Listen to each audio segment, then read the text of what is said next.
Welcome back to part 2 of Classrooms Without Walls, Creating Video Instruction at Eastern Illinois University. I'm Tom Grissom.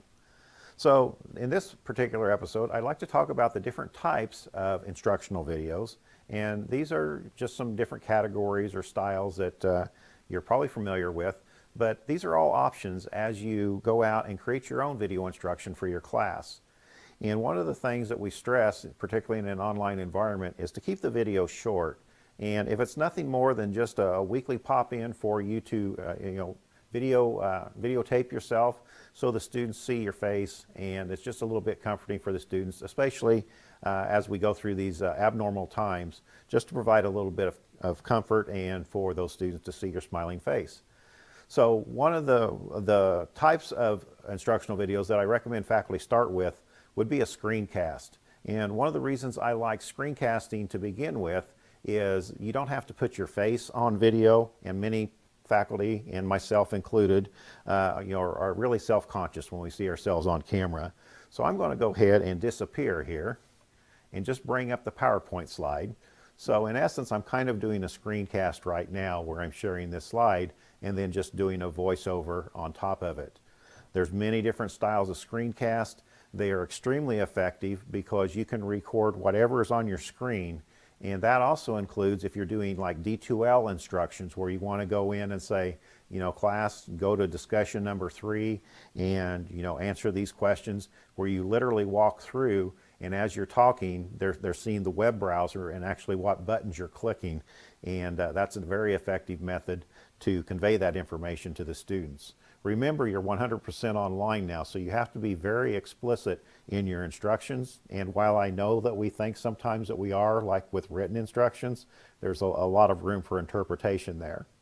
The talking head video, everybody's very familiar with that. Just put a camera in front of you, sit down, and talk about whatever subject. But again, make sure you keep these things short because students and faculty as well, we have very limited attention spans. And we want to make the learning experience as effective as possible. And of course, just a regular presentation, turning the camera on. Your lecture recordings, some people will put and the same is true for the classroom recordings, put a camera over in the corner, turn it on, and start teaching, and the teacher's up there writing on the whiteboard, and that's what that's the experience that the student gets for an online instructional video, which in my opinion is not very effective. There's a lot of variables there, but don't fall into the trap of trying to reproduce everything that you did in a face-to-face classroom in the same way, because it just doesn't translate, or it often doesn't translate to the online environment.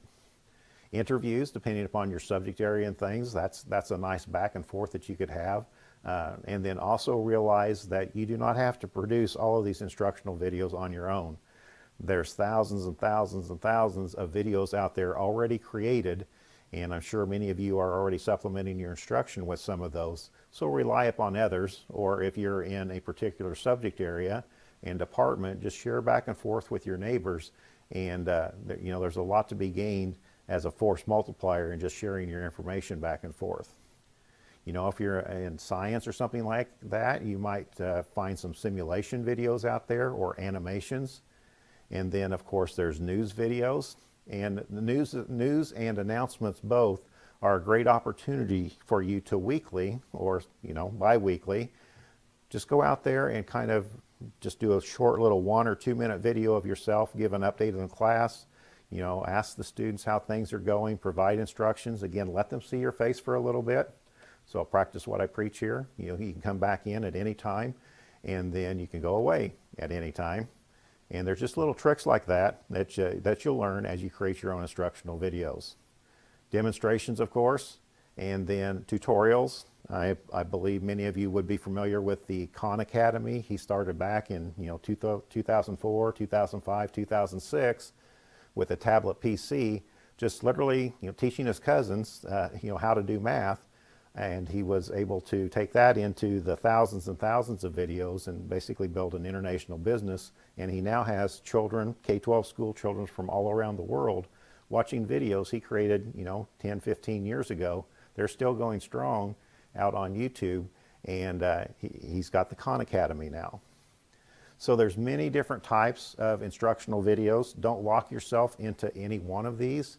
In an online environments, it's very important for students to experience a variety. You know, you don't want to get into a boring streak and, you know, bore the students. You want to keep it interesting, fun, and kind of keep them guessing a little bit and not sure what's coming around the corner.